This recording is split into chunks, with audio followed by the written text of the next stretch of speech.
They are transit professional, which has been that for 8 years, so. All right, it's back working, that's good.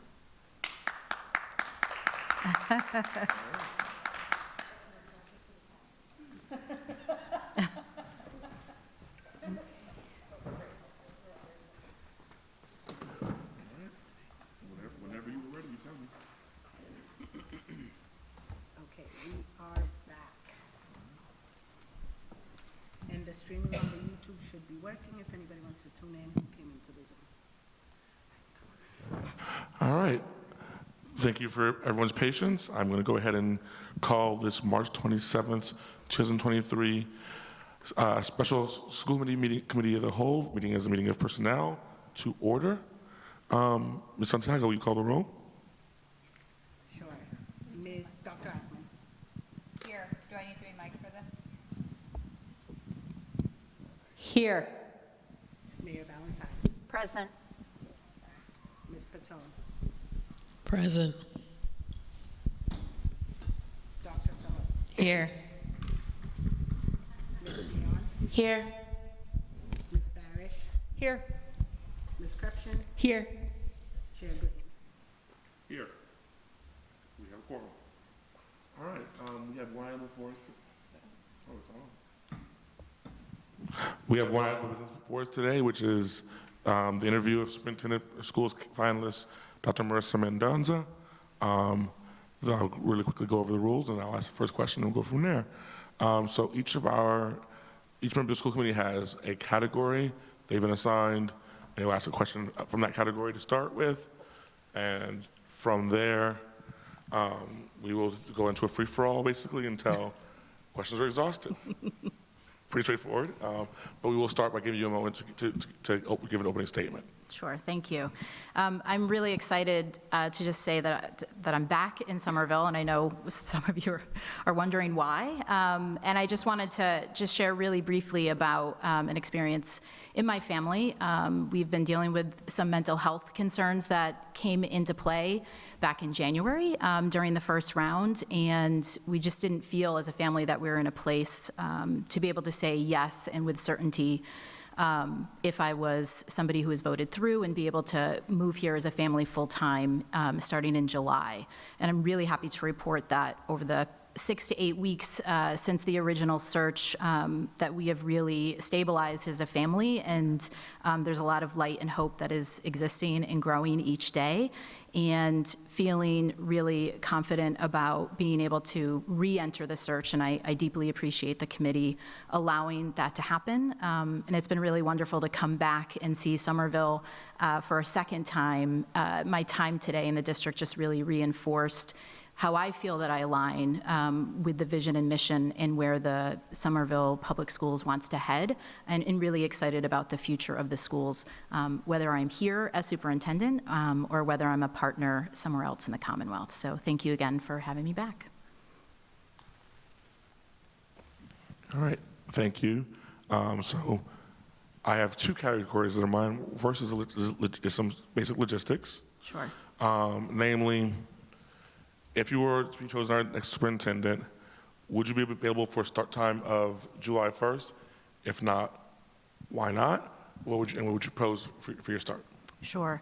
So in really thinking about this as a family, what I wanted to propose in terms of a start time is that I would be able to start in July, but I would ask for a phase-in start, a hybrid start. It would be full-time, and I would be in the district a minimum of 3 days a week with remote days 2 days. This would just allow us to continue the care and resources for my family that we have started out in Western Massachusetts, and for us to be able to have a full year of those services and to continue to grow and heal as a family. And with that being said, I think those are pieces that are negotiable. I can imagine that I would be able to be fully in district starting in January 2024. So really just looking at about 6 months' time in this model. I would work with both the school committee and district leadership to consider what those days look like in district. I would really prioritize being in the schools as much as possible when I am on site, and then really taking some of those kind of one-to-one meetings or small group meetings via Zoom, which we are so familiar with from the pandemic. We led schools for a couple of years that way. And I think also, I believe that this model could work in Somerville because I feel that you have a really strong established central office team with some great leaders and a strong school committee to support the work for the first 6 months, with a superintendent who is in district at least 3 days a week, and then using remote times really strategically to have some one-off meetings, develop plans, think about policy, and do some of that work from home. In terms of the day-to-day schedule, I would work with the district leadership and the school committee around, is there a set number of, set same days to come in?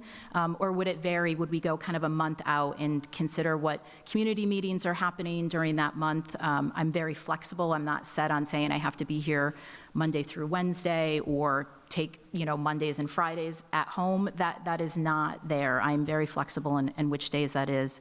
And obviously, just in the small state that we are, if I needed to get here, I could hop in the car and drive here and be here within just under 2 hours. So that is always a possibility. This is not about me doing something else at home. It's really just about continuing the care for my family and then really ready to launch in January 2024 with my family moving here in July of 2024. I would move ahead of them. I'm sorry. In my rush to get started, I forgot to say if members have follow-ups, they're welcome to ask follow-ups. And I have one. Namely, so Somerville doesn't currently have a hybrid policy for staff. So what would you say to staff, faculty, whatever, who would see this as an option that's not available to them currently? I think it's a great question, and I think it's something that we do have to consider just in terms of the working environment. I think all companies have considered that. I think we have schools that are doing some of that hybrid work right now. In Pittsfield, for instance, we have an entirely virtual school. However, we are moving to a hybrid model next year, and we actually have some teachers who will continue to teach remotely from home, but students will be either in person or remote themselves as an opportunity to kind of help students phase back into brick and mortar. I think it follows along the same lines as parental leave and considerations for when things may be difficult in somebody's life. And as long as the school building can support and it doesn't negatively impact student achievement, I think it's something that any district can consider, knowing now that most districts have the infrastructure to support such a model. And I also think that some districts are really considering different programming avenues, such as Pittsfield. Right now, we're looking at an elementary, middle, and high school model that has a hybrid and in-person element to it, which would allow educators to also have that ability and flexibility for that, as well as high school students being able to opt into some remote courses because of scheduling conflictions. And so at one of our high schools, which has a CTE component, there are some students who we just can't schedule into, say, an AP course or a bioethics course that they may be interested in, but we have the capacity for Edgenuity courses, and we can enlist teachers either on a part-time or full-time basis to navigate that with our students. So I think the time is kind of ripe for us to consider how we can have different avenues for education and learning as we experience. It does not work for everyone, but there are some students and faculty who thrived in that capacity. I myself completed an online doctorate that was synchronous in nature, and I didn't know how I was going to fare in that, and it worked for me. So I think having the ability and the capacity to think outside the box and to think differently for our staff, and to have the capacity, I'd like to work for a district that when staff have situations in their personal lives that may impact their ability to be on site, and we can make adjustments and it works for our students, I think it's an avenue to consider. Thank you. Please.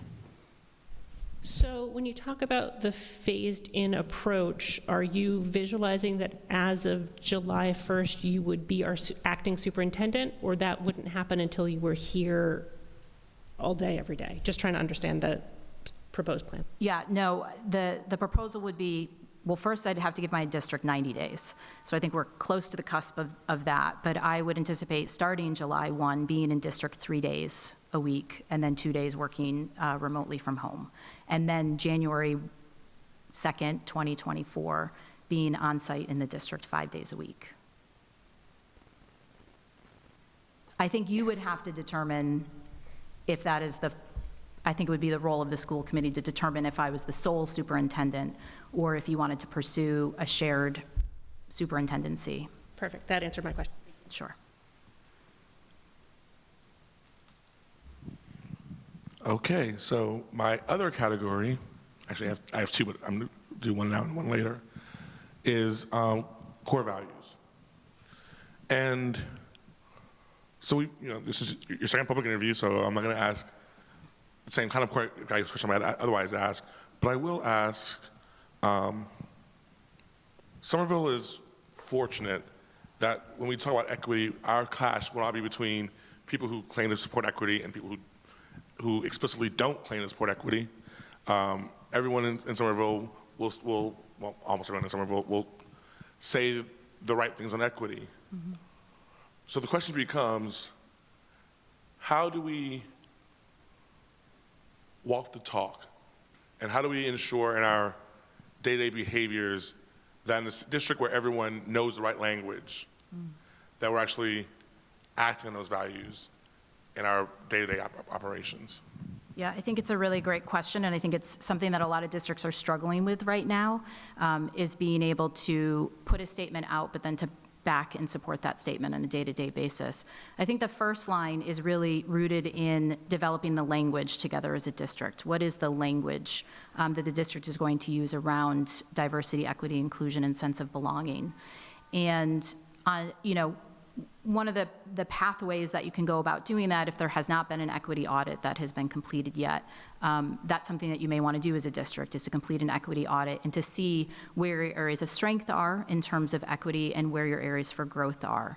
And then putting together a collaborative group of stakeholders, a diverse group of stakeholders, to really dig deep into where are our celebrations and where are the areas that we need to focus on. And all that is rooted around the language that you're going to use as you're working through the development of an equity plan.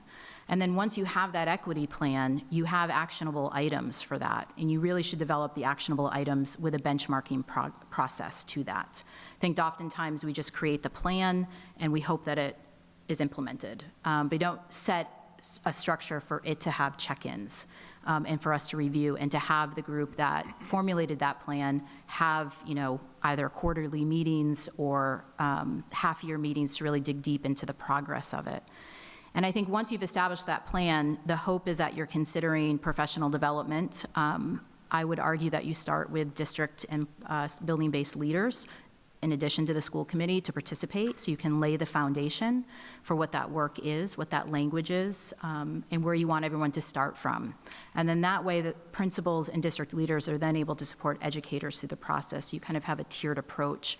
And also because topics of equity hopefully they get difficult.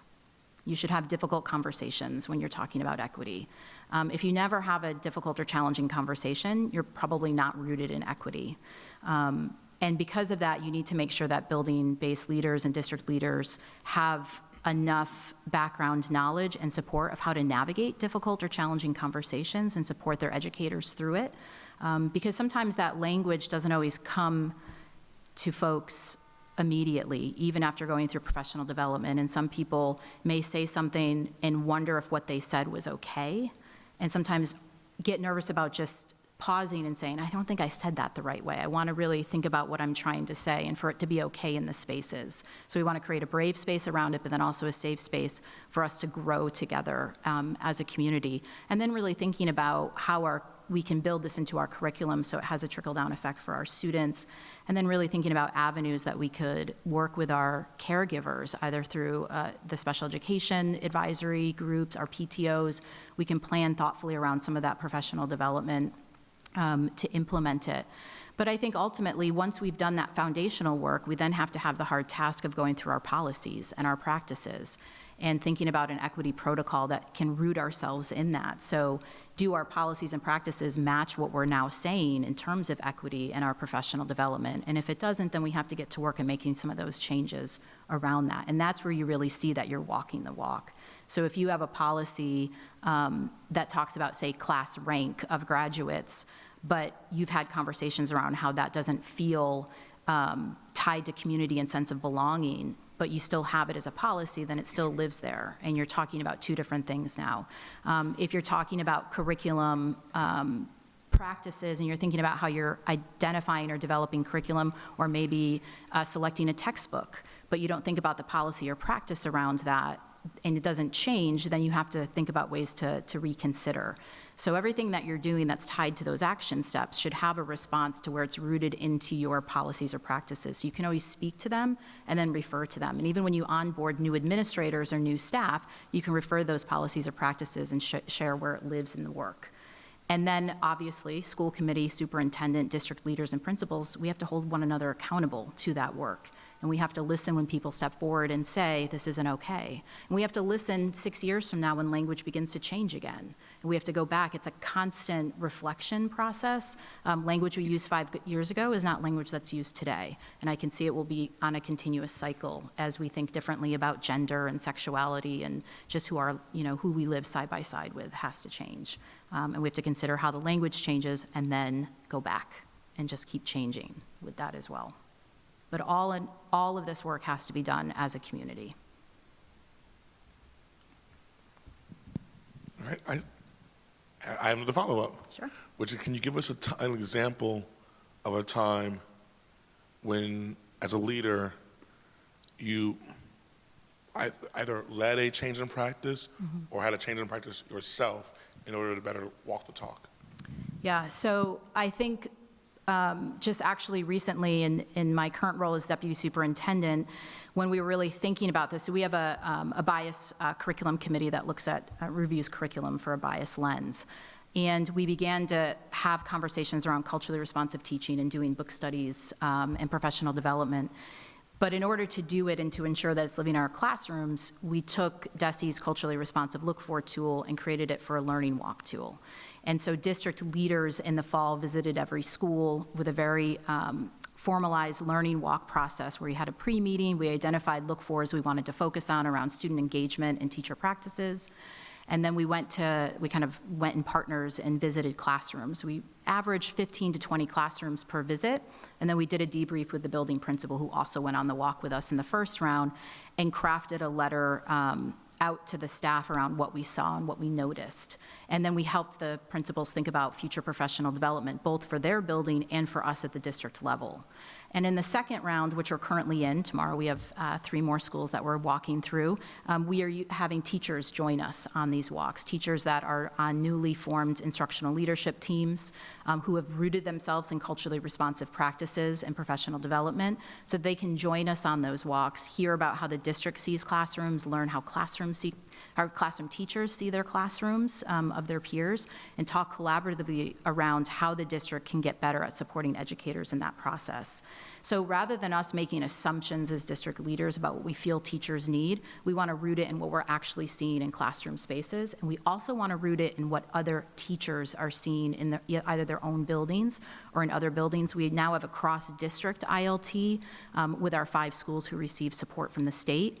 And we're using that process to really refine what an instructional leadership team is. So we're allowing the schools that have been struggling to be the models for this in our district, which is really incredible. And they're also helping us really refine what the learning walk process can be in each of our school buildings. So we allow some autonomy around that. Schools can identify their own look-fors based on their goals in their school improvement plan, and then they can also identify their own look-for tool, as long as there's some kind of set standards of how we approach the work, which is that pre- and post-meeting, providing feedback to the entire school around the process. Thank you. Ms. Krepschen? Sure. What are some of the ways you would or have prepared for collective bargaining? How have you tried to make the process a vehicle for making school a better place for students and teachers? What would you change if you could modify the current system?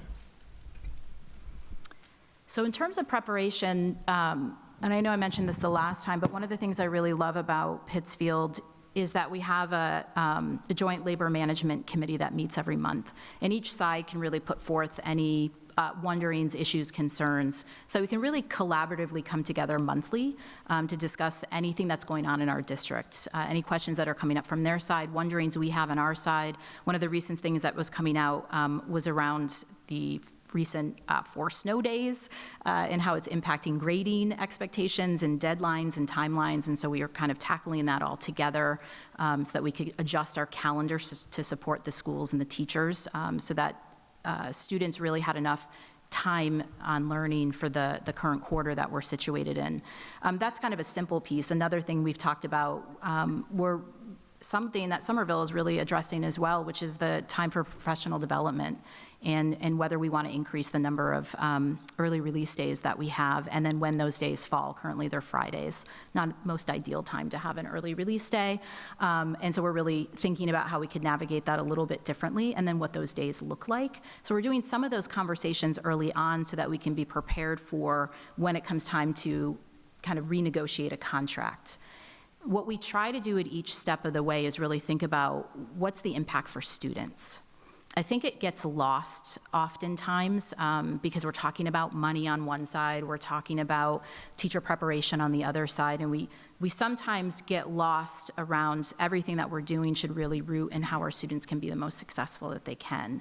And so we have to constantly kind of reorient ourselves to, if you don't want this, how does it then impact students, and how can you make up? If you don't have collaborative planning time, how will you find the time to do that to work for students? Or on the flip side, we need collaborative planning time, but that also means we might need some supervisory paras or support around recess or lunches, and that's a money piece. So how can you say you want this, but we don't have the money to do that? So coming together around that, the Joint Labor Management Committee has really been supportive in that. So we kind of already know, even 2 years out of a contract negotiation, what we're hoping to have in that, and to be thinking about that through the upcoming budget process. Can you just say the last question? I just want to make sure I got everything. What would you change if you could modify the current system? I wish it could be just more collaborative in some way, where it doesn't always feel so intense in the actual contract process. And I think that committee helps work towards it. Again, I don't know how Somerville works, but it always feels like you're sitting on opposite sides of a room. It feels disjointed in some ways, that we're coming and even though we were friendly yesterday, we're coming in, it seems like, on edge with each other, and it just doesn't always feel good in the process. In some ways, I also wonder about student voice somehow in the process, and I don't know if that's just about things we may want to bring to the table and what students may be thinking about it. Just in terms of supplies or materials that a district may provide for students, is that what students are looking for? Teachers may be asking for something, but is that what students feel is necessary in that process? And or thinking about how many students are taking advantage of after-school programming, and what is the after-school programming, and are they looking for more, and do we not have it in a contract to be able to pay educators to stay for additional days? Maybe it's only 1 day after school, and if students are feeling like they can't access all of their teachers because this set of teachers is staying on this day and the only other day to stay is that day and they can't stay, how do we increase that? So trying to bring in some student voice around the process, I think, is something I would also try to change. Not that they would be at necessarily the table with us, but what do they think about some of the topics that we're bringing forward from either side?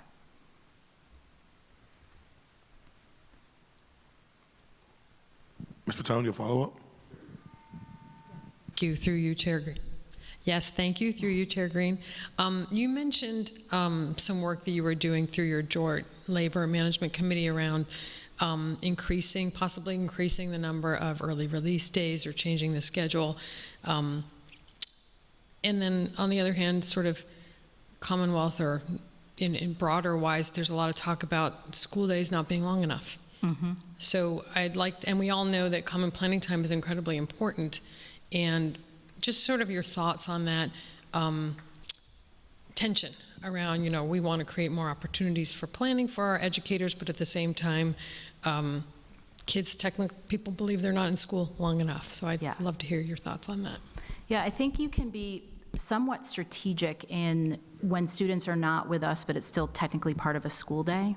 So if they leave the school building at 1 o'clock and maybe they're still supposed to be there till 3 on other days, what could we do differently as a district in terms of maybe enrichment or extension activities? So one of the things that we did in Springfield when I was a middle school principal in a turnaround setting is we had several of these, at the time, we had late start days, and students were still able to come in at the same time if they needed to, and we had hired additional folks to support a before-school program. So we also had after-school programming, but that was usually housed by teachers. The before-school programming, we connected with community organizations to either have the program in our building and use grant funding to support it, or to hire individuals that could support some of that programming. We had several staff in the city of Springfield that were not tied to professional development hours.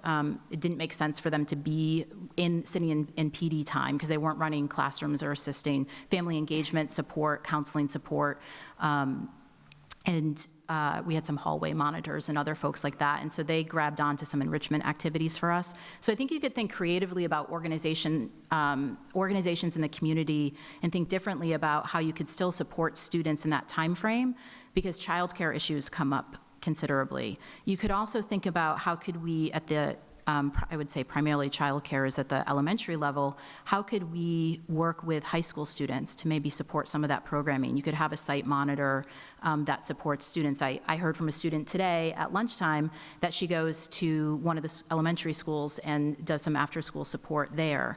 And so I think we could really have some rich opportunities where older students could mentor younger students and engage in some different activities. You think about going to the art classroom, grab some students that are in some high-level art and run some art activities, at the elementary level. They have the classroom spaces and the capacity to do that. So I think it's really a collaborative effort with the community to think differently about that time on learning. So there's still activities. You could root it in the subject areas if you wanted to, but I think you could also tap into Tufts or other university students if we wanted to do some tutoring, really specific to math, but get creative around that, and then still have that feel for students where there's like a mentor capacity that happens with it. So I think there's a lot of creativity that could happen. I understand the issues with childcare and the concerns around time on learning and teachers feeling the stress. I'm sure even advanced placement teachers might feel even additional stress with early release days because their testing is so early in May and they don't have that full year. And so I think some of this could help offset some of those concerns on the other end. Sure. Ms. Barish.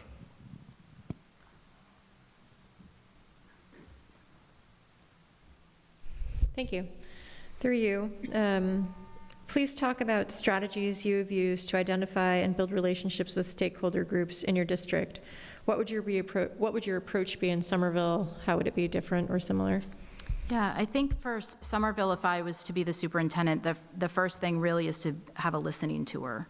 I would rely on all of you to really identify places in the community that I could go and kind of hold office hours, but not in my office, on site in different locations at different times of the day as well.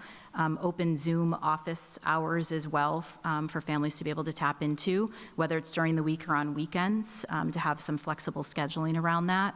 And that would include all stakeholders from the community, retirees to caregivers to students to staff to all of you, city councilors, city employees, to just listen to thoughts around the schools and what their priorities may be and start to kind of fish out where the alignments are happening and where you see trends and themes.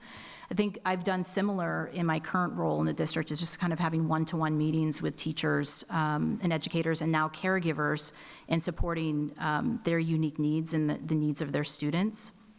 And also, when there are large decisions to be made by a district or considerations for a district, to identify diverse working groups that includes caregivers, educators, students, and staff members to be a part of and to bring their voice. So it's one thing to survey folks, it's another to really lift the voices and to have conversations where they can digest some of those surveys.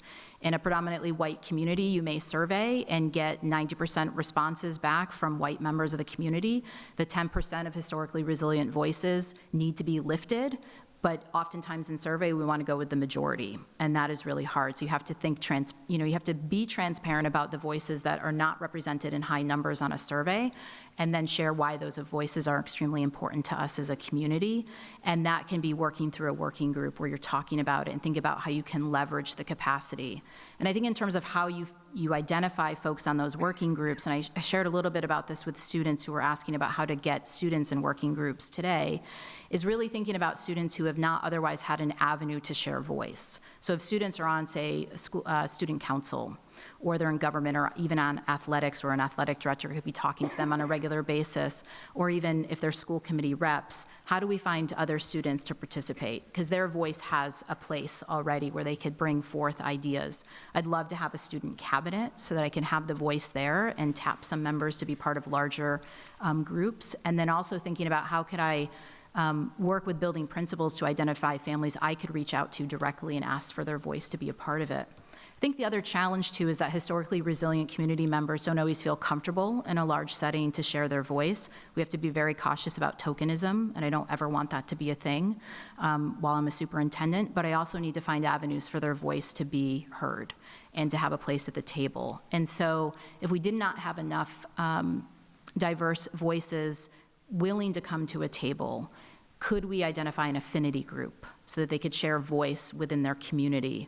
And then the more comfort they have in that, the more safety that emerges. There may be somebody that through one-on-one conversations, or maybe a couple of folks may be willing to come together to a larger scale meeting. So I think it takes time. You have to build trust. You have to build respect in the relationship, being transparent, strong communication in order to build the capacity for either those affinity groups to happen or for folks to come and participate in larger working groups.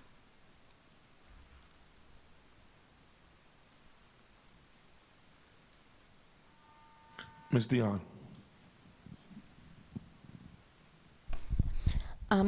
In your view, what elements make up a well-rounded education? Oh, there we go, okay. In your view, what elements make up a well-rounded education, and how will you ensure that all Somerville Public Schools students receive one? Yeah, I think that the top right now is social emotional learning. I think that students cannot learn if they don't feel safe and they don't feel a sense of community or belonging in the spaces where they are learning. So we have to really work hard at that. I think there are a lot of school districts that adopt SEL programming, whether it's Second Step, responsive classroom. My wife's school uses something that she really loves and talks about a lot, Choose Love, which actually comes out of the Sandy Hook Foundation. She really loves that, the work, especially in elementary schools. She keeps telling me to look at it and adopt it. So I'll put the plug in there for Somerville as well. But I think moving past morning meeting spaces where some of that lessons can happen or advisory programming, but thinking about ways that it can infiltrate isn't the best word, but it can be integrated into mathematics or ELA or social studies, so that as much as we're having educators and classroom teachers think about their subject area, let's also ask how they embed SEL practices. And it can be as simple as helping students organize their time, organize their day, organize their backpack, just so that they feel a sense of calm about it. There's a lot of anxiety that emerges, especially in the secondary world, when they're trying to track 5 to 7 classes a day and the homework and the timelines. And we make assumptions as secondary educators that students know how to do this, and they should, even if they're juniors or seniors in high school. And some of them just don't know how to do it and to organize themselves. We don't always hand out agendas or planners anymore for students. We've kind of gotten away from that. And so how do students organize themselves around it? How do they manage looking at their Google Classroom and then also Aspen at the same time? How do they manage missing assignments? Who is helping them support that? You can do a lot of that through an advisory program, but how do we have our classroom educators support that? And then also really thinking about when students, that's like a tier 1 SEL. But when we need to have tier 2 or tier 3, do we have the resources in our schools to support when students may need to have a check-in and check-out process, maybe from a counselor or a dean of students who may be doing that? Do we have the structures and the capacity for that support? Do we have counselors who are available when students are just going through a really hard time? I really deeply appreciate that Somerville has identified social workers that are not specifically tied to students with IEPs and the direct services that are needed through an IEP that frees them up to work with all students who may have some experiences, like in my own family, where there wasn't a need before and now there's a need there now. And so how do we support in the moment needs that may be 6 weeks to a couple of months, and then maybe students are able to gain the tools that they need, or they're just need a breath, they need to take a beat, and they need support from someone else to go through that. So I think that's the first layer of a well-rounded education. And then I really think about that culturally responsive teaching. I think we then have to think about how our curriculum is represented in our students. Our students can see themselves. It's that whole windows, mirrors, and doors mentality. Do we see ourselves in our curriculum? Do we see opportunities that all of us can appreciate? And where are the opportunities, and can we get there? And for me, it's really about allowing students to graduate from Somerville knowing they have options and not on a specific trajectory where they're either college bound or they're either career oriented, but they leave here and know they can do whatever they want at whatever point in their life, and they have that foundation. We have students who 5 years from now will want to go to college, and we want to make sure that they know that they built what they needed to build while they were here, and 5 years from now, when maybe they're ready or maybe they think differently. I just had this conversation with a custodian recently where he's just gone through a couple of different trajectories of his career. He was trained as an electrician, and he went into it full time and realized, like, oh, this actually isn't for me. Like, I thought it was for me at 15, but at 30, it's not what I want to do. And he went back to school, and he's going to school while he's working in this custodial work. And so we just really talked a lot about that the other day, and I thought it was just really fascinating. So it's what I've said all along, is that I want students to be able to choose whatever path they want at whatever moment in time. And we lay the foundation for that in public education. So I think that's another component of choice. And then also is voice. I want to ensure that students have voice in their classrooms. And so really student-centered learning, how to move teachers away from lecture style. And I saw lots of evidence of collaborative learning today as I was traveling throughout the schools. So how do we engage students more? How do we get them inquiry-based, challenged, inquisitive, curious learners? Because that curiosity lives for the rest of their lives. So I think that really also goes to it. And then, obviously we want to make sure that our curriculum is free from bias, and that students really have a lot of opportunity to talk about it and to share their experiences and lift their voices.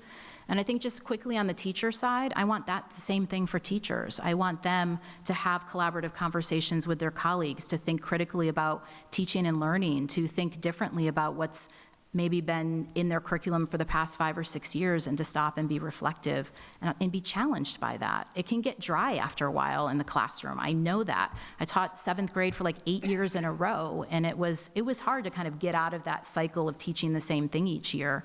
But it was when I had to pause and think differently, like, I don't want to do this. How do I just, and I went to a colleague and said, what do you do for this? How can I get myself out of this? It's providing the space to be able to do that, going back to that collaborative planning time, I think is really essential to provide the opportunity and space for educators to learn and grow from one another. Dr. Eichmann, you have a follow-up. Yes, okay. So when you talked about integrating SEL into daily classroom practice, to you, can you help me understand what sort of training for teachers looks like, PD for teachers looks like, and district-wide, how you get that momentum going? Yeah, in an ideal world, what I would love to see and what we're trying to do in Pittsfield right now is to try to break down silos of professional development. I think that most teachers, are experts in their content area. And they might need some support if there's a new textbook selection or a new ELA program like Science of Reading that's being developed. But most educators have an kind of an input already into the background knowledge that they have. And so what I would love to see is integrated professional development that's tied to both special education, multilingual learner, and SEL components, as much as it is to content-based. So when we're thinking about professional development, we're trying to do this more and more in Pittsfield, is to have the lens of the special ed director and the curriculum director together right now, and our curriculum director is tied to the multilingual learners. So we have that trifecta happening, so that we're bringing this in, and now we're roping in our director of SEL into those curricular conversations, and doing learning walks rooted in SEL at the classroom level, so we can see where those check-ins can happen, those quick walk-arounds, and developing that sense of belonging, and just different strategies. So I think as much as you're doing professional development around content-based or science of reading, or thinking about new civics curriculum, the same lens, we should be thinking about access points for our students, thinking about universal design for learning, thinking about I think almost everything in special education and multilingual learners can support every student in the space. But on top of that, at each point of a lesson, when you think about the breakdown, where can you think about social emotional learning happening? The same way you might say, this is gonna be a point in a lesson where I know a student's gonna ask this question and I'm gonna be ready for it. The same way you want to think about through a lesson how you go from lower order thinking skills to higher order thinking skills. So in that trajectory, how are you supporting SEL needs of students through that process? I don't think it can live in a silo, and you have to think about it creatively together.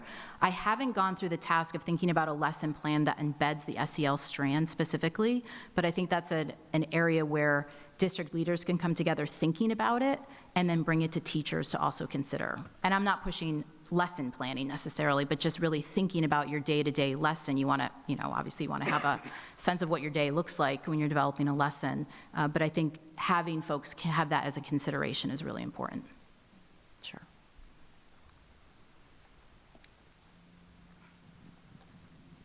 Dr. Phillips? Please tell us how you define equity and about a time when you allocated resources to improve equity in a way that had a meaningful impact on student outcomes. So equity to me is really access for all students and providing students what they need. And not all students need the same things. The same way not all educators need the same thing, or all of us need the same thing in life. And so that universal design for learning is really important. I think equity is also rooted in your budgeting process, that not every building may need the same pieces. And you have to really think about the students that are in a building and the needs that they may have and how you best support that, whether it's through staffing, whether it's through resources, programming, et cetera. Equity for me is that every student can graduate gaining the same skills as their peers. And they may approach it differently, and they may have had support in different ways, but the outcome is the same for our students. And I think we forget that piece a lot, and think that's sometimes where the divide comes in terms of students with IEPs or multilingual learners. We have the same goals for all of our students. How we get to those goals may look different, and that is okay. And we have to name that and be okay with it. The point of an IEP is that students receive accommodations so they can be proficient. We're not providing those accommodations so they can just get by. That's not the point of it. So that's how I kind of like to think about equity. And in terms of a decision around that, I would say it was a co-teaching process. So we were really finding that we could not service all of our special education students in the way that we wanted to provide enough resources. We're seeing like a huge increase in the number of special education students who are coming in, particularly on the autism spectrum. And so rather than thinking about building in more paraeducators, which is becoming more difficult for us to hire and to find in the city of Pittsfield, we transitioned to a co-taught model and really rooting classroom teachers and special education teachers together all day long in the same space, and to provide that. So we now have a full inclusion co-taught space for students, most students who fall on the autism spectrum, and gaining the supports there. And then that school has specialized professional development and specialized needs of support there. And the family approach and other things looks a little bit different. And we are seeing a lot of success in that. What we are now running up against, because it is an expensive model, is what this looks like at the secondary level. And so some of the work we're doing is similar to Somerville, is thinking about, a restructuring study, thinking about an enrollment study. We have lost several students over the past 10, 15 years, like many communities, and we have a lot of schools running at, I would say, 2/3 of what they were running before. And so there is a capacity to consolidate where you can still continue that model and even think about expanding the model to other spaces, and not just necessarily for autism students, but for all students, because I think co-teaching works for every student and the capacity. And I think that also goes to interventions. We're often pulling students out to provide interventions, and oftentimes, not necessarily Somerville, I don't want to speak for Somerville, but in my experience, pulling out of a core ELA to be delivered an intervention. And I believe you can't intervene students to proficiency.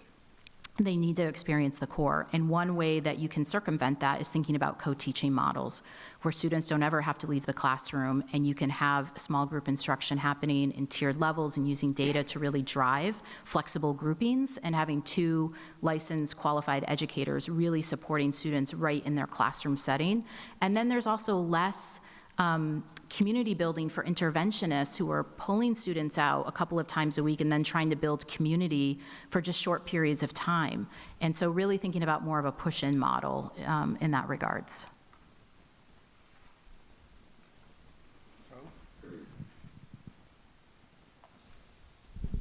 Thank you, through Chair Green.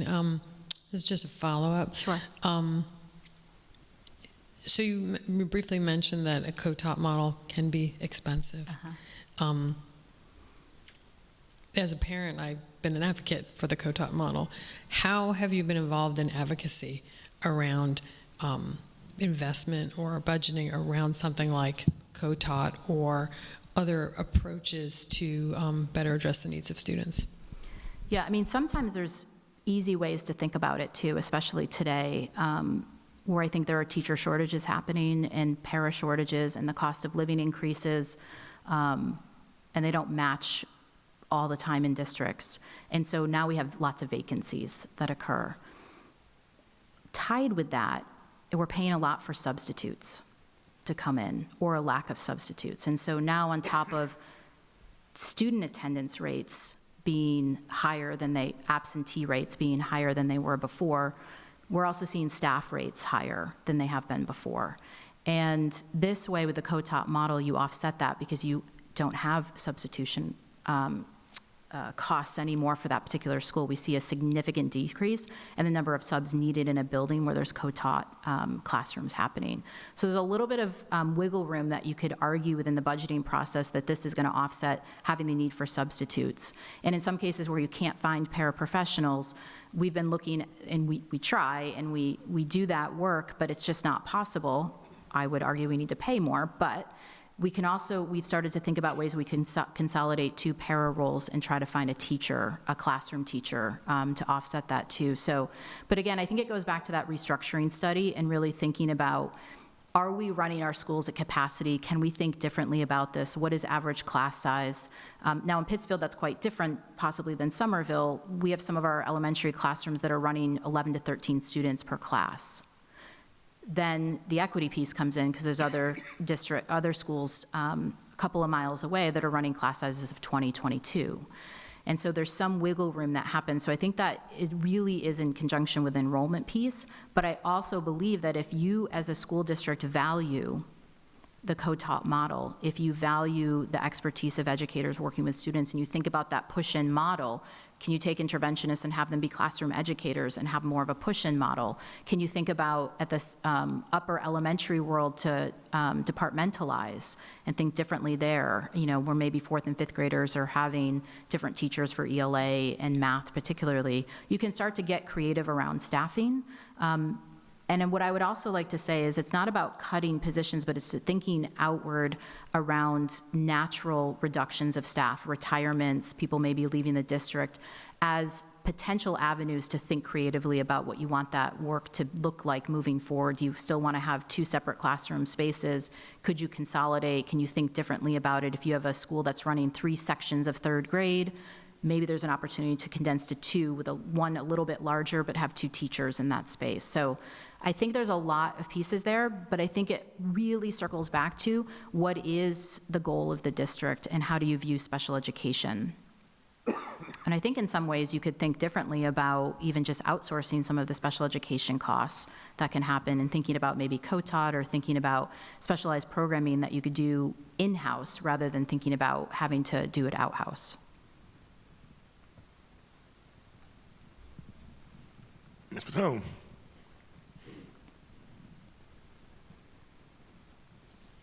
Thank you. I actually have another follow-up. May I ask that? Okay. And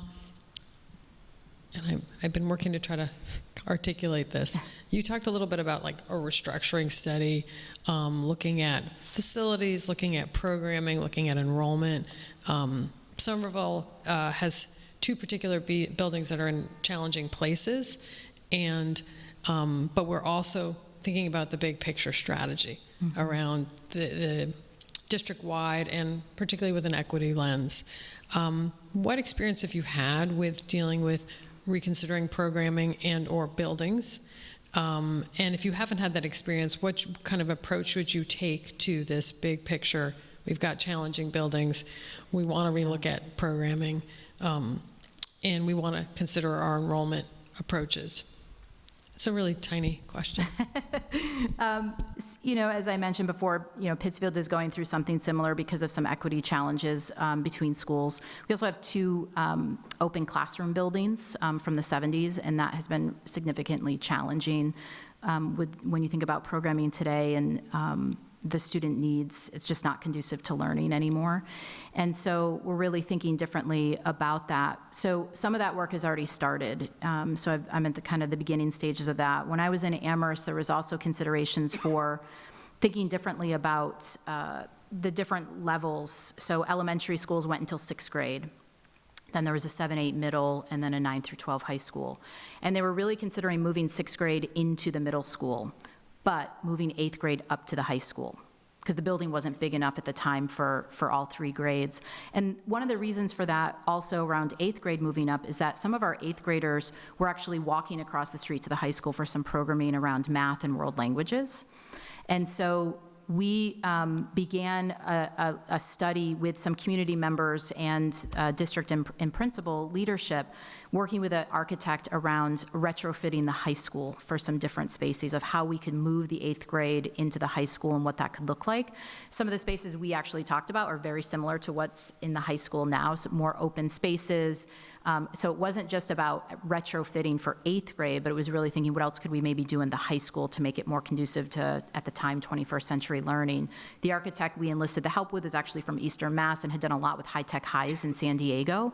So really thinking about like maker spaces and project-based learning and large capacity for students to kind of really get messy with curriculum and building and developing and designing was really at the forefront of our minds. And ultimately, they chose not to move at the time 6th grade up. Now, there's been consideration again, and then I think they stopped it again, which is always the piece. But part of that is really talking about the bands of grade levels. And I think that is really interesting. In Pittsfield, we have that traditional pre-K 5s, 6 8s, and 9 12s.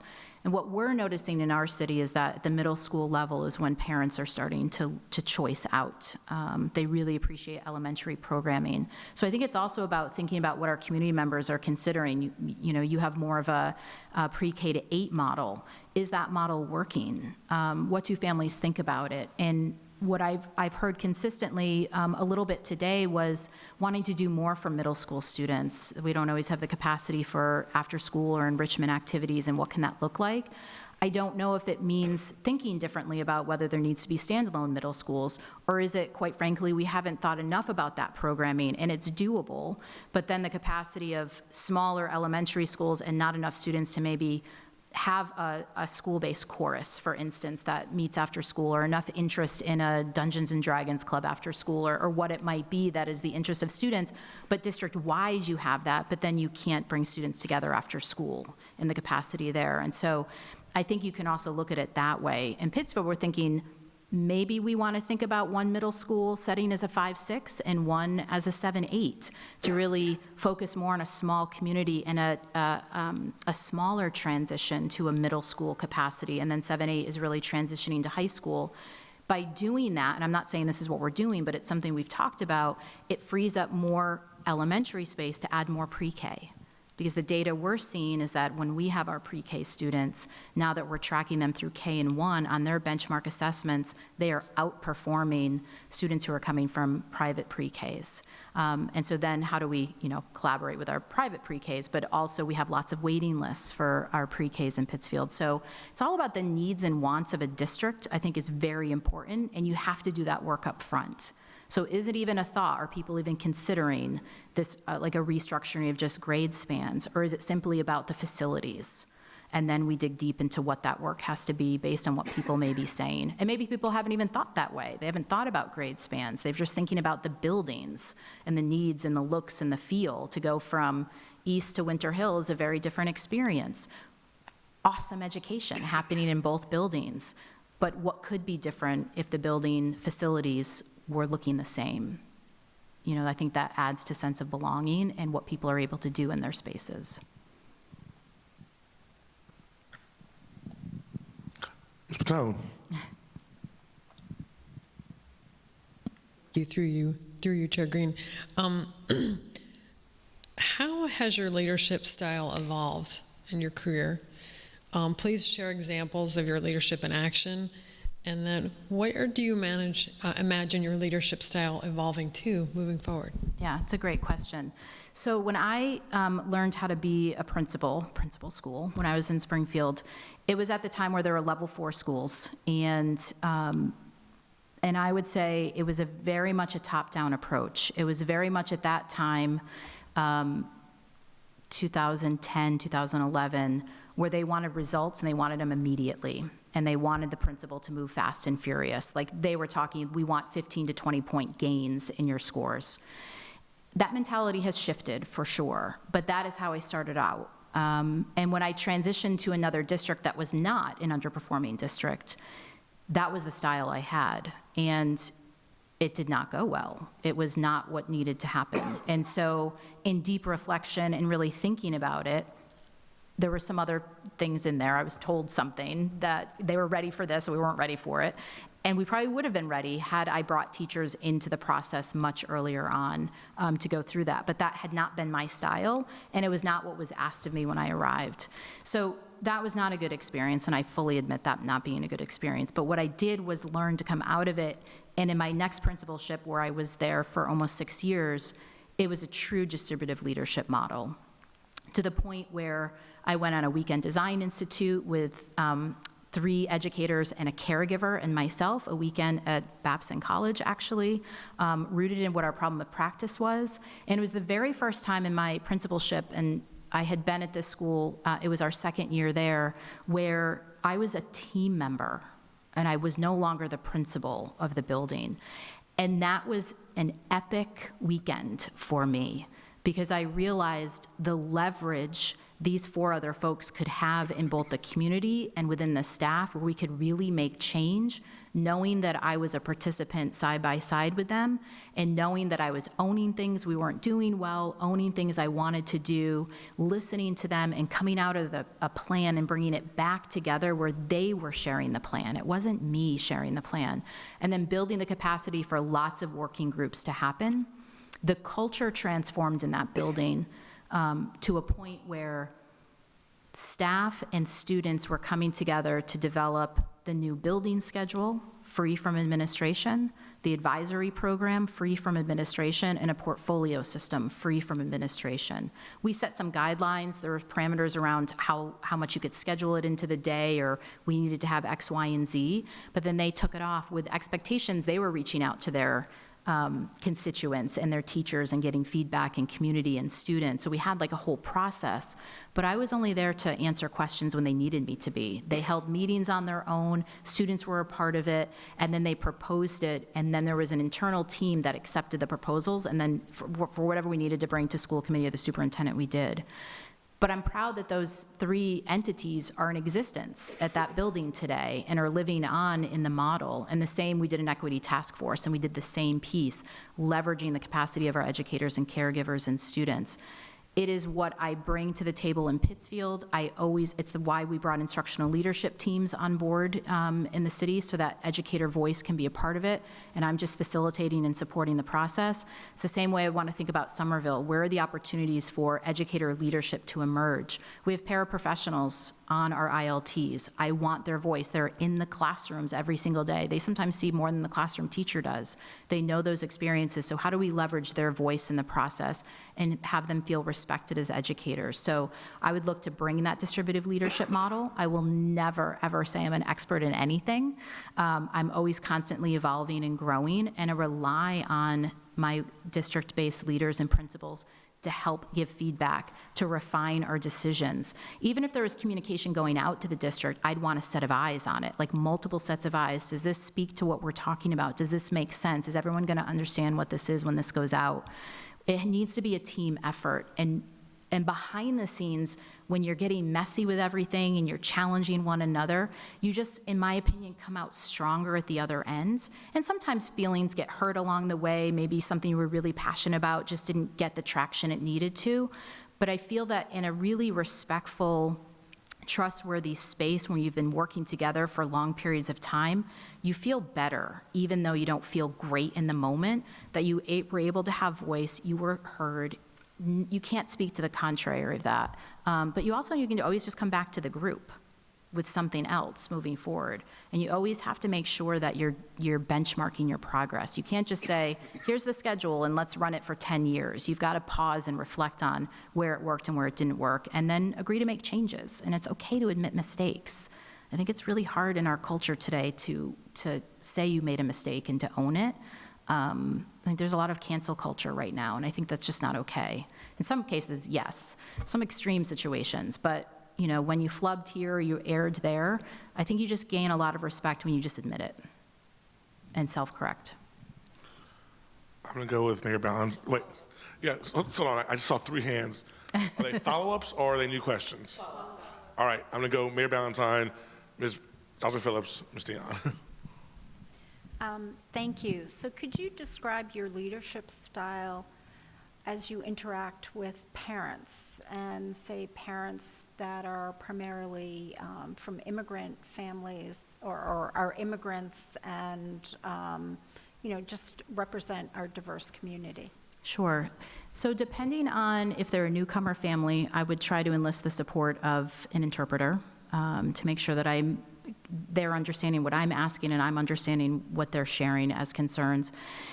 It's about listening deeply, because schooling looks different in many countries around the world. And so some families come in, and we just had the situation where a student we thought should have been in the 10th grade this year, but really wasn't starting the 10th grade until February. Like their schooling had stopped a few months ago, like 9th grade had stopped. And we were making this assumption that they were already in the 10th grade, but they actually hadn't started it yet because their school year had started in February and then went down to, I think it was October. And I forget which, it was a South American country. And so we were listening to, we were trying to troubleshoot through the transcript with them and talk with them. And that was the realization of them really just sharing their story and listening about what their experiences are. I think that's the biggest piece, because I think bias can emerge when you make assumptions about families coming as immigrants or even evacuees to the area around the reasons why they may be coming. You can make assumptions about their educational background and what they have or don't have. And one of the things I learned when I was in Springfield, my school was a Somali hub. We had a large Somali population, and we had paraprofessionals that were from Somalia as well. And what we realized is that my paraprofessional was an educator in Somalia. He was a teacher, but he didn't have the capacity to get his teaching credentials here. And so part of that was just an assumption that he didn't have that teaching background until I engaged in conversation and really listened to, his story of how he came to the United States. And from that moment, we began to work with him He had a degree from Somalia of how to obtain licensure here. But if I didn't pause and just have the conversation and continue to make assumptions, I wouldn't have known that about him, and he wouldn't be teaching today. So I think part of that is the respect and taking the time to have conversations and to listen to what any concerns are, because schooling is so very different in the United States than it is maybe in other countries, or maybe priorities are different. And so I really want to hear what the goals are, what the dreams and hopes are for families, and to help them achieve that, and to also help them understand the different avenues that they could have in the United States that maybe didn't exist in other places, or even just the college process, can be so difficult for immigrant families. And so how do we create the structures in Somerville so that they have a space to go and learn and grow as a family and be part of our community? Because I think part of it is really welcoming. As the city, it's no surprise, grows more expensive, it may be harder for families to stay once they arrive. And so how can we make it a place where they feel comfort and respect and a part of the community should they stay with us for a long period of time? Thank you. Dr. Phillips. Thanks, through you. We have had the great pleasure of talking to your current and former colleagues from years and years back. And one of the things that has emerged as one of your strengths is your ability to develop principles. And I'm wondering if you could just speak to how you approach that task and kind of what is at the forefront of your mind when you're working with a principal. Yeah, first off, it's just having a conversation about their background. I have principals now that were classroom teachers and principals that were adjustment counselors, principals that were music teachers and content teachers, and really coming from lots of different backgrounds, special education. Part of it is I want to know where they want to go. How do I grow them? I have one principal, if she's watching this, she'll know who she is. Like, I see her as a special ed director someday. I don't know if she knows that, but I'm planting seeds for her, right? Because it's like one of the hardest positions to fill. But she's just so strong in her documentation, the way she works with families, the way she sees everything, and she's so detail-oriented. So it's about learning about the strengths and also what a principal's priorities are, and to help them think about ways that they can align it and then voice that. I really push them to think about distributive leadership in that process. So part of it is just getting to know them on a personal level, having those one-on-one conversations. As I said, I try to get into classrooms. I think I've had close to 50 school visits this year so far, where I go and walk in classrooms and I ask principals to come with me, and we just walk and talk and see the space. I like to see how they view a space. And for me, particularly being a secondary person, it's great to go into elementary spaces and get a sense of how to learn from my principals. So there's a learning piece that happens back and forth. It's not always one-sided. And I think that also builds the trust and collaboration, because I want to learn more. I want to know, how do you teach kids to read? Like that, it's such a foreign concept to me as a secondary person, because I just hope they're coming knowing how to read, but I don't know how to do it myself. So the science of reading has been great for me to see that. And then other avenues, when I don't have that capacity, I'm looking for folks they can go and see, whether partnerships that they can go to another school with a veteran principal and do learning walks with. In a recent case where we have two brand new principals, they're in a co-principal model in an elementary school that was targeted by the state, may soon go back to being targeted. It's one of the open classroom spaces, so that's a challenge in itself. What we did was we brought in two veteran elementary principals from outside of the district who I have deep respect for, and they spent the entire day looking at systems, from the breakfast and entry procedures to walking classrooms and seeing spaces and instruction, to sitting in on common planning time, to looking at lunch and recess, studying the building schedule, thinking about the way they interact, how they answer the radio, how they've strategized around their staffing. And then they debriefed with all of us. They wrote it all up. We gave them like 2 days to craft their responses, and they gave some recommendations. And the principals immediately grabbed two of those recommendations and began to implement them. That was a game changer for those two principals, to A, have the recognition that there are some real strengths happening for them as new principals, which was really hard to see, but then two, to really get some strong feedback from veteran educators who have been in the principal role from 10 to 30 years. And so that was really powerful. So when I don't have the expertise, I'm going to find that for them, find them resources, provide things on student-led conferences, things they're thinking about, and I can share those resources, whether I've done it or not. But the push is to share my experiences, what I've learned from, where my mistakes are. I'm very open about my mistakes, and to help them kind of push around what they're thinking, their strengths, but then also challenge them to dig a little bit deeper into areas for growth. So that's just one way. But building community is really important. It's a very hard job to be a principal. Sure. Ms. Dion.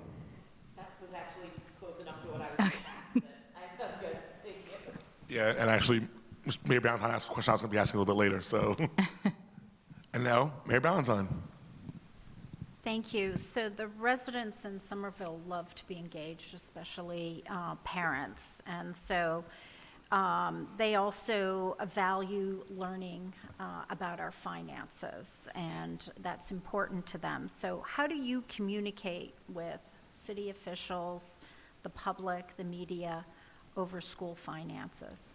Sure. I mean, there's some things that are right there driven by policy, right? So you can refer to that. But I think in terms of when it comes down to what do we want to spend our money on, we really have to align it to our district priorities. One of the things that we started to do in Pittsfield that I really value, and if it's not something that's done in Somerville and I am here, I would ask if this would be meaningful for all of you. And then maybe City Council, we don't do it with City Council, but it's kind of interesting now that I'm thinking about it, that maybe it would be a support avenue for us when we're proposing an increase and why we're proposing it. So we do now, last year we did one, but this year we're doing 2 budget workshops where building principals and district leaders put together basically workshops, small group workshops on our priorities and our asks. So for instance, if we were going to do a middle school redesign model, there was a station on the middle school redesign model and the funds tagged to it and the rationale behind it. And school committee members and small groups could go around. It's an open public meeting, so actually anybody could join. This year we actually had our former student school committee rep come, who is a graduate. He's very involved in the budget. We love him. And he came to attend the session. And you just move in small groups and you listen and engage in conversations with district leaders and building-based principals on their needs or asks, and also just identify some of our specialized programming that we have so that people are fully aware of everything that we offer to our students. And so if there are adds to the budget or reductions to the budget, it's all shared in this workshop process. So last year we did it as part of the budgeting timeline. Probably maybe we did it in late February last year. This year we did a preview in December, what our initial thinking was, because we knew some of the ESSER reductions may be coming, so we wanted to kind of front load that a little bit in December. And then we've gone through that traditional budgeting process. Last week, we presented the first peek at the budget. Tonight is actually the public preview of the budget. And then we're going to do another budgeting workshop. And so what also happened with this also is that the school committee meeting around the budget, that first preview, was not 6 hours long like it's been in the past. We were asking lots of questions and people are coming up. We did a little bit of that, but they knew that workshop was going to happen and we scheduled it a 3-hour workshop. So similar to like a school committee professional development, it was a budgeting workshop, and they really get like either one-on-one or small group time with building-based leaders and directors that you don't typically get, because oftentimes school committee is working through a superintendent. So that was really beneficial. And then some other things that we've done too in terms of even programming, curricular programming, is we've had school committee members go and see the program in action. If we were piloting a curriculum, they went with, just recently we have some new actually pre-K autism programming that we were piloting, and the special ed director went with one of the school committee members to visit some of the classrooms where that was, because she felt like she couldn't really vote on the programming and the adoption of the curriculum without seeing it in action. And so we also made that happen.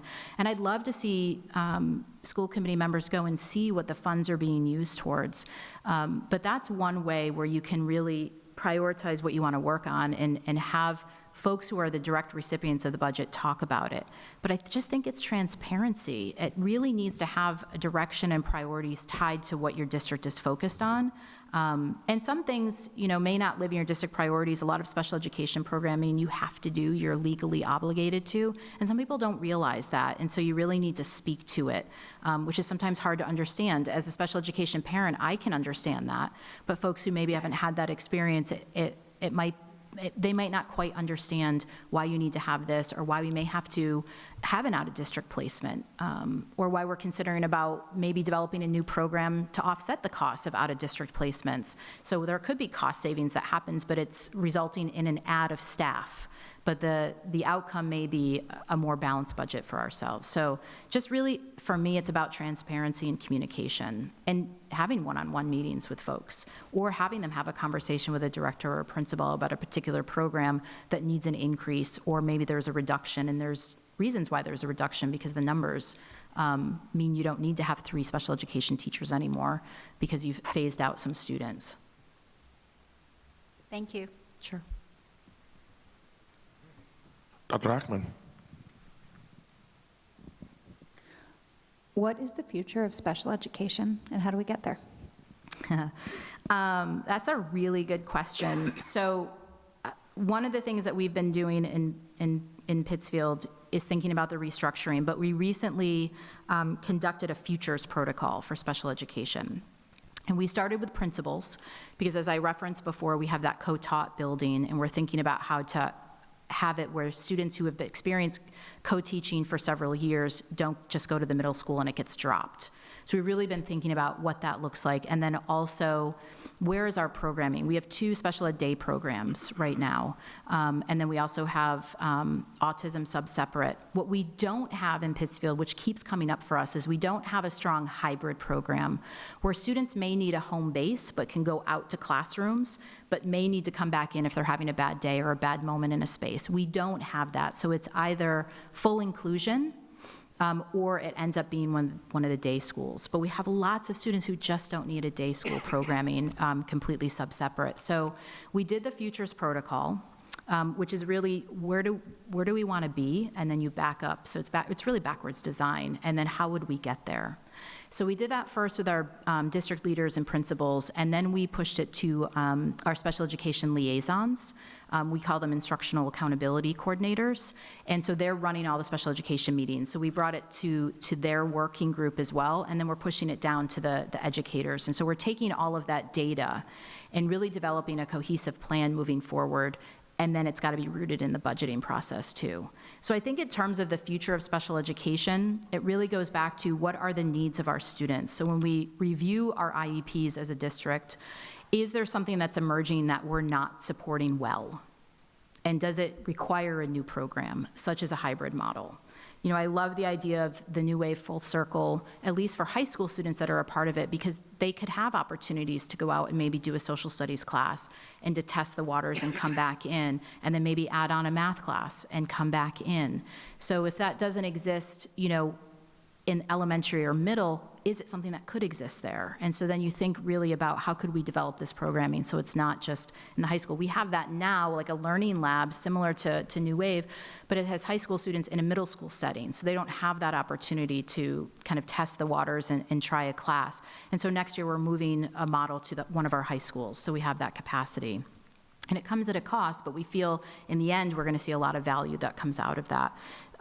So I think the future is really rooted in what are the needs of our students as a district, what are the types of programming that we have, and how can we really formulate the most least restrictive environment for all of our students. But coupled with that are educators. So we want to make sure that this doesn't always lay on the shoulders of special education teachers, which it typically does. I'm going to go to my special education teacher at my grade level and ask them to modify an assignment for me or to have different accommodations for students. We all own all of our students. And I think the same thing for multilingual learners as well. We rely on multilingual learner educators to be our experts, which is awesome, but they shouldn't own it for us. And so I think the future of special education is that as a community of educators, we are owning all of our students and not relying on others to do that work.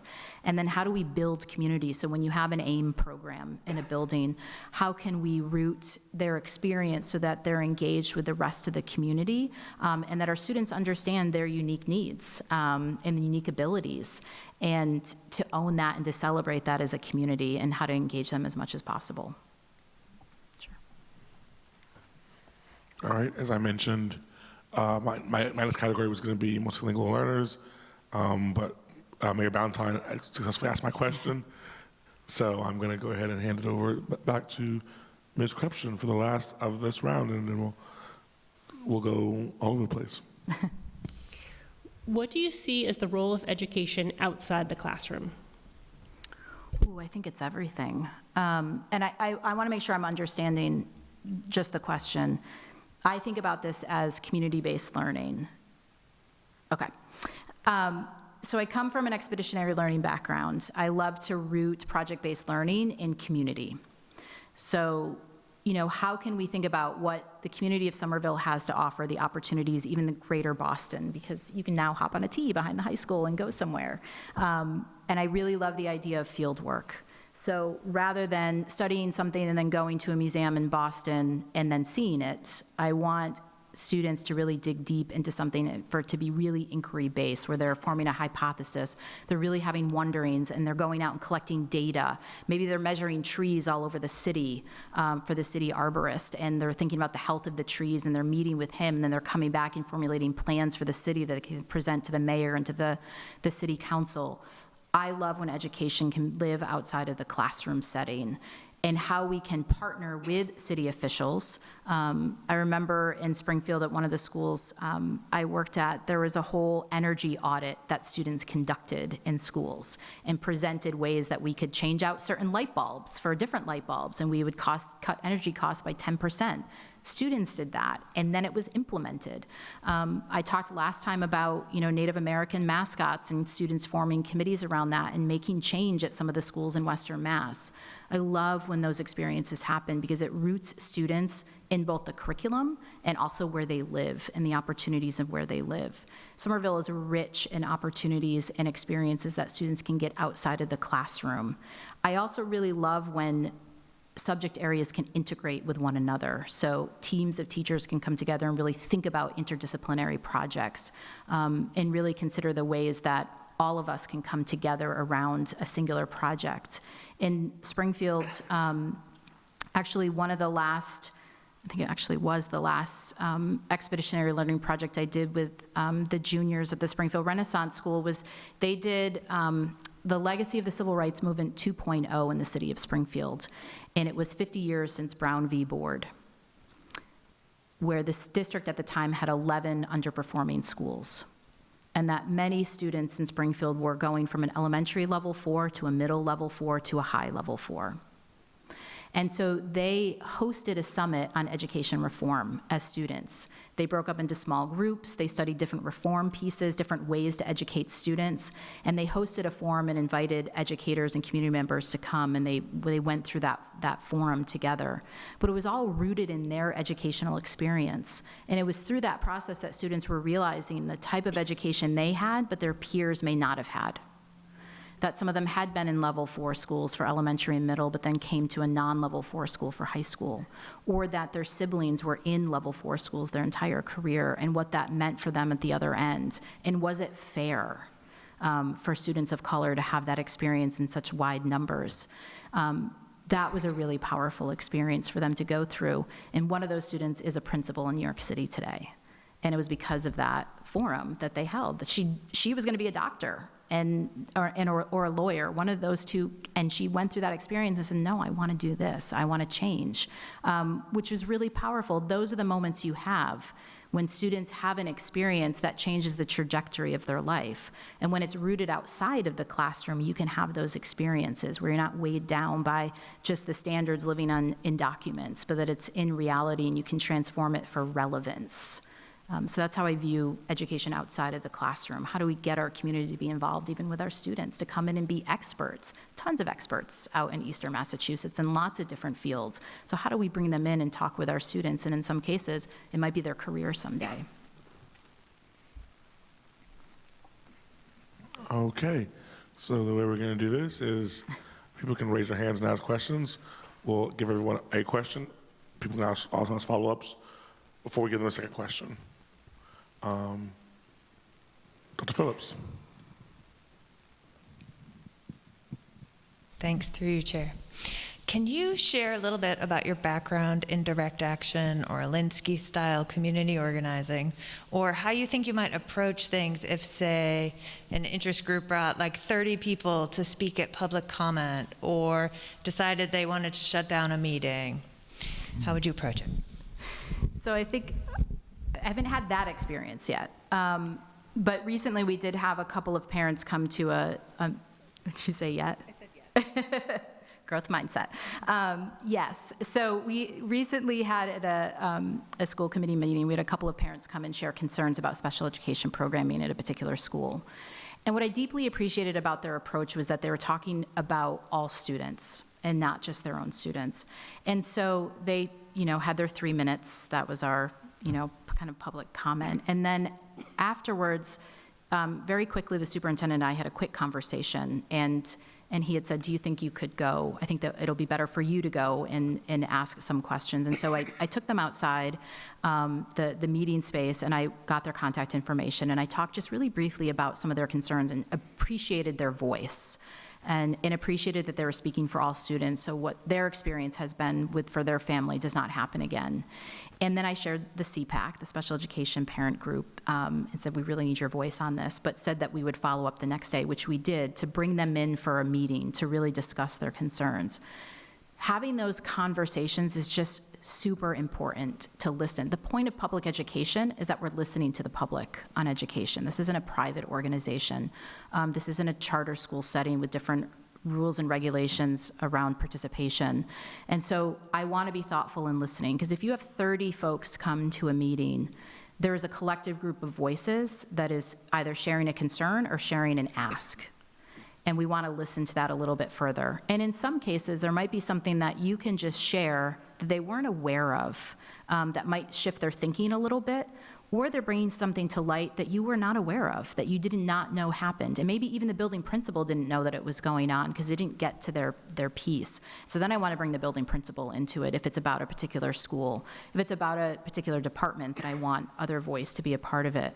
But there's a reason why people are showing up, because they're passionate about something and they have a wondering. And these are their children in most cases. If we're talking about education, we have to value that. We're all mama bears and papa bears when it comes to our children, or at least I hope we are, right?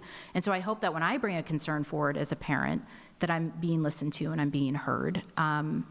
And I have privilege in that I have an education background. And I have privilege that I know the right avenues to go or the right language to use, but not everybody has that. And so I have to navigate that as the superintendent and be able to help them share their voice in a way that can be heard and it can be productive, and invite them into conversations. If it can just be a one-off resolution, that's what we want to do. If it's a larger conversation around a facility space or a program space or a staffing space, it might require much larger conversations, or maybe even the development of a working group around it. Is this something else that families have been thinking about but haven't come forward to share something? And why haven't they come forward to share it before? And why now? What is really going on? It's never about shutting down voice. It's trying to find the correct avenue to present that voice and to have that conversation. We have to engage in conversations. It's taxpayer money, it's public education. They want what's best for their children, and so do we. And we want to know why they're concerned about something or why they're asking for something.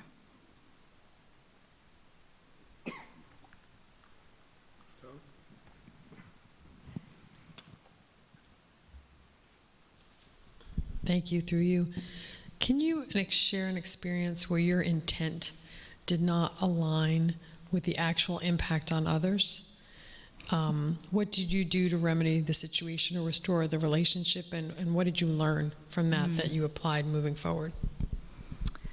Yeah, that's a really good question. I think one of it was around, I think that hasn't just happened once, but one time, the intent was to develop a building schedule that allowed more opportunities for all students to participate in enrichment activities, such as a world language.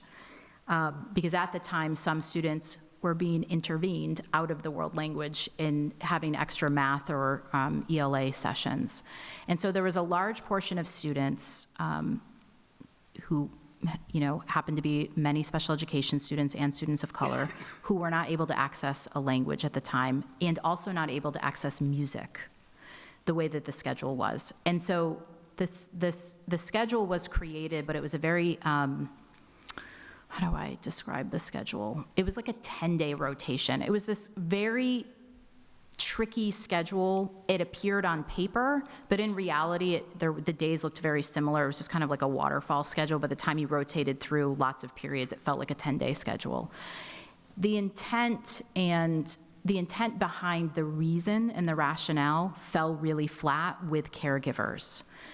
And I realized it because the caregivers that were coming forward in the meetings were those of students who were not receiving those interventions and had full years of world language. So even though they were still graduating, or I shouldn't say graduating, moving on from the middle school setting with World Language 1 under their belt, they felt that there was an interruption to how they went through that world language. The idea was that 7th grade was more exploratory.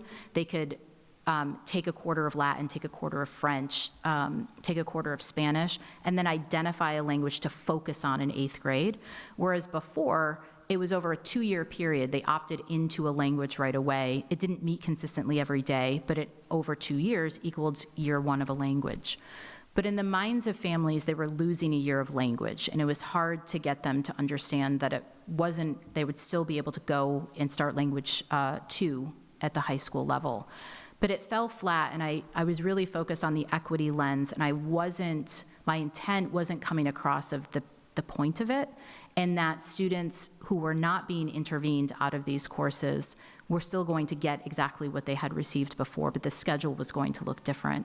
And so it really fell flat. We ended up still implementing it because it was approved by the superintendent, but I think there was still a lot of resentment from caregivers in that process because I went in thinking, coming back to Chair Green, that we all wanted equity for our students in a community that talked a lot about it. And I was trying to propose a schedule that was rooted in equitable outcomes for students, and it just didn't translate over for all caregivers. And it really created a divide for me with some of our caregivers of trying to move forward out of that.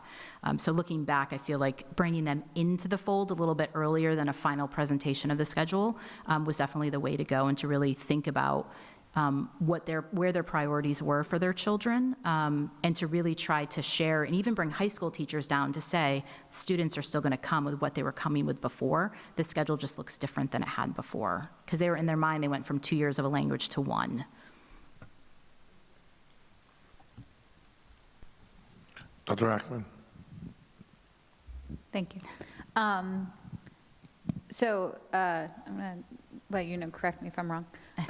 It is my understanding that our district had a finding a while ago for over-identification of English language learner students to special education. Mm-hmm.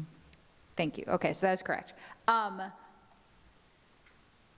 So, as you can imagine, that results in resistance for that to then identify multilingual learner students for special education.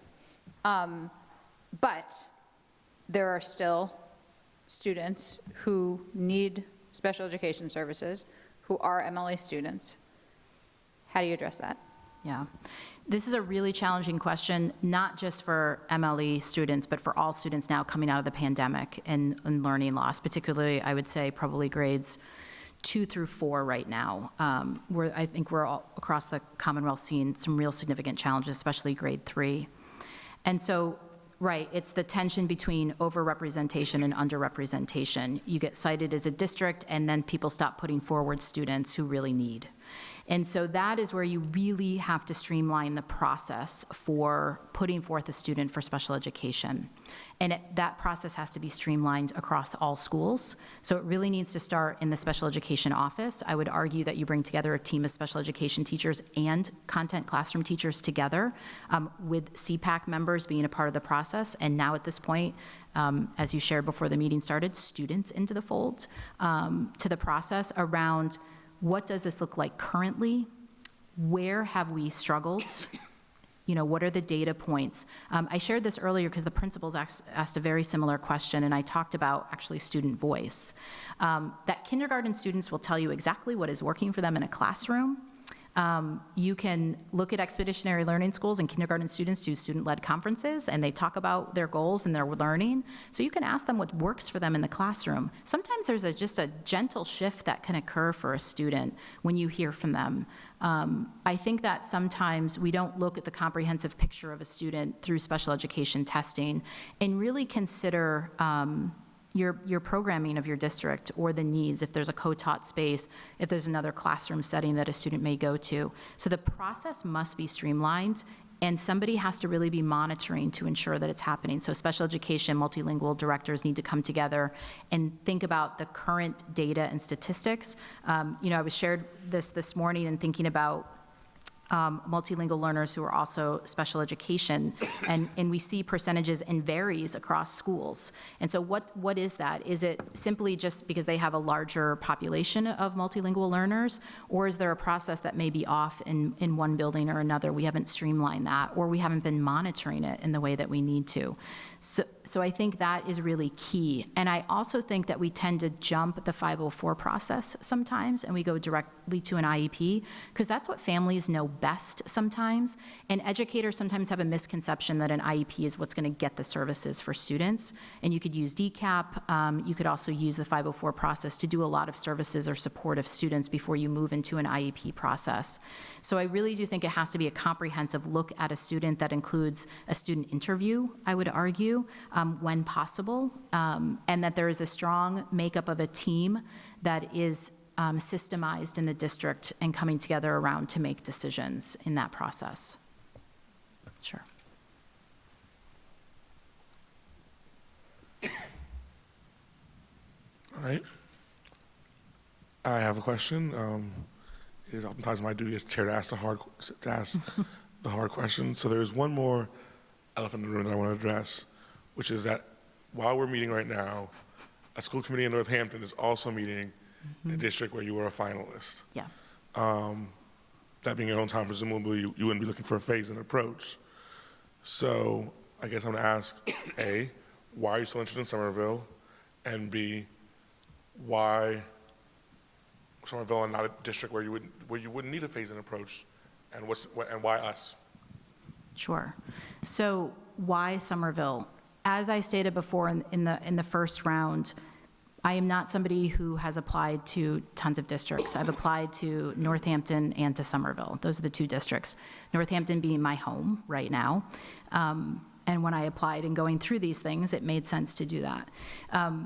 So I don't know the outcome of that meeting. I have no idea what's going on. But as I mentioned in my cover letter back here, I cannot get your community out of my brain. What I learned and what I saw, I have been highly impressed with, and it is a community that I can see myself being a part of, and which is why I've returned back to the space. So for me, having a community that wants to root itself in diversity, equity, and inclusion, that wants to have the hard questions, that is going through transitions, that's where I see my work leveraging a community. I love urban education. I have a strong background in it. I love the diversity of this community. I think there are tremendous strengths in this community that can only grow with the right leadership and the right capacity of a school committee and city government that is supporting it. There are schools, as we heard, it's so funny that when I left Somerville, I find myself referring to your work often in even meetings that I have in Pittsfield. We should go out and visit this. We should see that. The dual language program at East is something that could be a model for the state someday. To think about an expansion, we talked a little bit, I asked about, is there consideration for a Portuguese model as that language is deeply increasing in the city, and what are the needs? So when I think about all of the features of Somerville Public Schools, I can see myself in the connection in either work that I've had or work that I want to be challenged by or to learn from here in this city. So that's why Somerville. in terms of Northampton, it is my current hometown, and it was as I said, the only other place that I did apply to, and I wasn't sure I was going to apply there. And it's still, I don't know. It might be a moot point after tonight. I have no idea. But I have never wavered on wanting to work in Somerville since the time that I withdrew. And it was the hardest pushing of a button to hit send to withdraw the first time. Thank you. Ms. Barish. What does family engagement mean to you? And could you talk about some strategies for either that you've used or that you can envision using to ensure that we are hearing from families and that we're communicating effectively with families? Yeah, it's a great question. Right now, my role in Pittsfield, we created a family engagement and attendance coordinator for each school coming out of the pandemic. And it was for two parts. One, to help welcome and orient families back into the school setting, because they had been absent for so long in terms of coming physically back into buildings, and to also support families in bringing their children back into school. We were seeing really high chronic absentee rates, and so we really engaged the family engagement and attendance coordinators to help develop the sense of community with our families once again. That had typically been the role of school adjustment counselors in our buildings, but the needs and the capacity of our our school adjustment counselors was really needed to be focused on students in the building. And so we created the positions to do that work. And so some of the things that we have developed together with that group that I oversee is community activities in the schools. We're starting to do caregiver workshops, some of them rooted around special education, but then also just supporting students, what it looks like to try to get your student up in the morning and out and thinking about routines. And they're actually enlisting other caregivers to come in and be kind of models and role models and share best practices of families that they have found support with in their role. I really see family engagement as a true extension. They do home visits as well, if families are open to having a home visit, and to kind of really do that communication. And then they're really helping to organize when we have an open house or a school-based event. They're reaching out to some of our community organizations, bringing in folks around taxes and having stations set up. So thinking about different time periods, we're actually also working with Habitat for Humanity. They have stations that they're setting up at some of our open houses, because they not only build homes, but they also help provide assistance for homes in Berkshire County. So we're kind of rooting our organizations to come in and be a part of the process. So it's really kind of a whole community, like it takes a village process, and it can't just be the school system supporting families. So if there's any like heating resources or other agencies that are support around that, we invite them to have kind of a booth and to host events. We've even had the DA's office come in and do safety programs around like social media and other pieces. So those engagement coordinators are really beneficial in that work, and then also helping in the registration process. So if they're already working with families, especially at the elementary level, and they know there's more tiny humans at home, they're really reaching out to the families to give them reminders like pre-K registration is open, kindergarten registration is open, I can help you go through that process. So that's been really instrumental. I think family engagement is a high priority because it's also just welcoming families. And I think one of the things I loved about Somerville too was just your enrollment center, flush with resources and folks to help orient families. And then obviously your other wraparound services from Summer Baby to the family center, I think are just more coordinated efforts to connect our families to as many resources as possible. We can be a lot of things for families, but we can't be everything. But there's lots, through the partnerships with communities, we can all together be everything that our families may need in the process. Sure.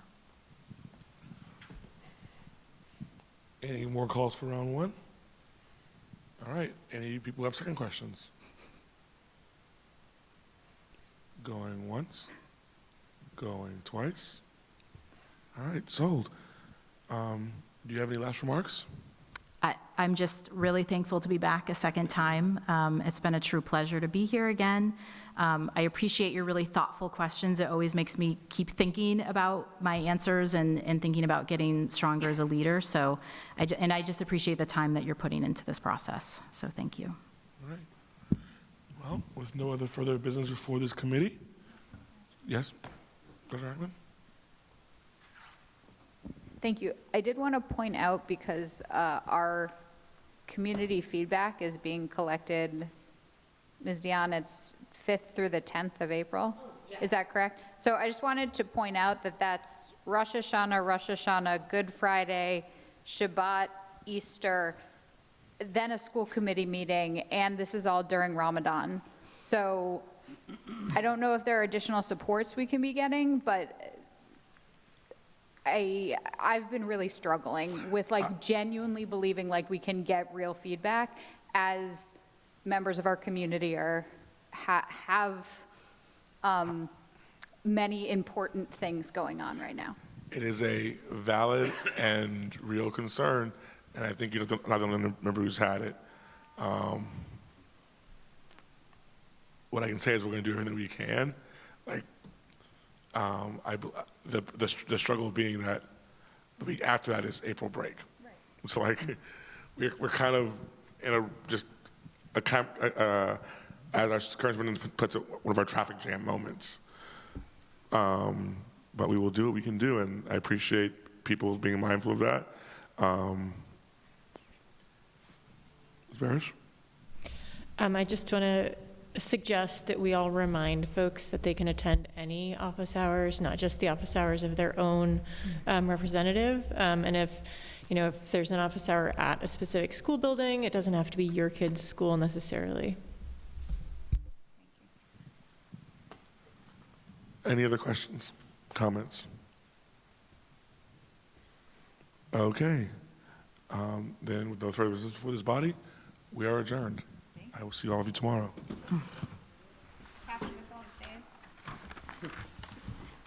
The folders are yours to take. You have all 5 resumes in there.